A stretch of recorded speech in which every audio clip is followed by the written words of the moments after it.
Okay, table part project part 3. What you're looking at is approximately 2 hours of work. Most of the work involved was sanding. And one thing I should have said when I was talking about the, two types of sandpaper, the fine grain and the heavy grain, is that even on a shabby piece of hopefully soon to be shabby chic furniture like this, you should always sand with the grain. Basically, this means don't sand back and forth like you're trying to scrub a sink. Just pick one direction if you can't figure out which direction the grain is. And sometimes on a really bad piece of wood, you may not be able to figure out which direction the grain is. Hopefully, it should be obvious.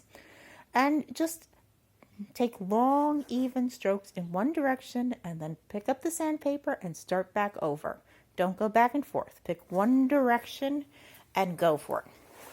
So most of this time spent prepping the table was spent sanding.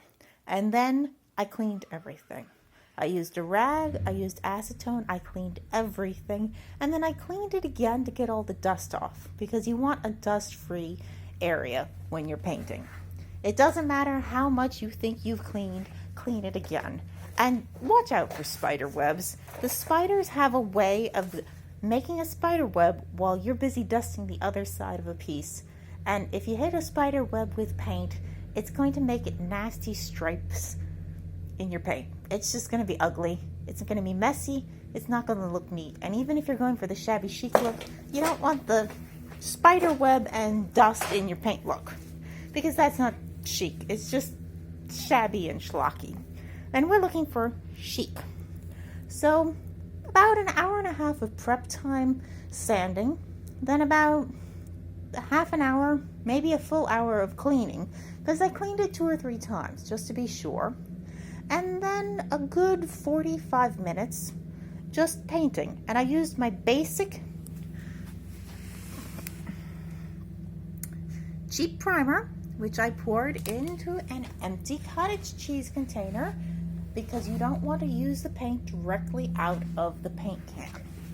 If you use the paint directly out of the paint can, you'll be dipping your ugly paintbrush and getting dirt into the paint, and there's a better chance that you'll knock the paint can over.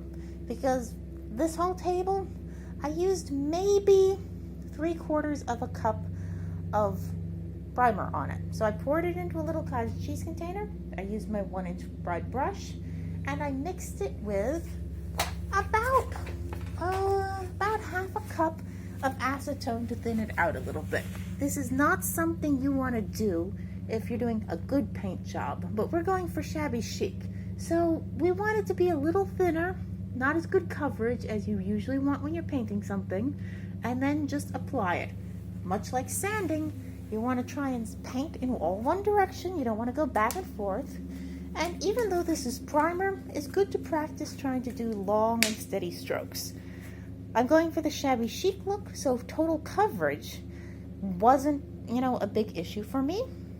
So I wasn't, trying to cover up everything, but I was trying to make it as smooth as possible.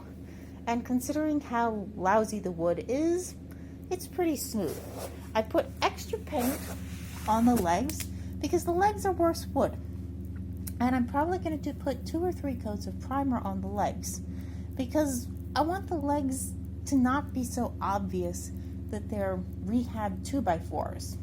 The tabletop, it can look shabby chic. I want the legs to look like something a little bit better than cut down 2x4s.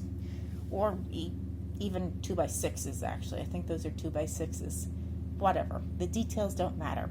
So this is the primer section. So far, I have about 2.5 hours all told in labor in the table. I'm going to put some more paint on the bottom once the top dries out a little bit, because I don't want to lift the leaves up while the paint on the edges is still a little tacky. I want it to be as dry as possible before I do the next stage. So here we are. Part 2.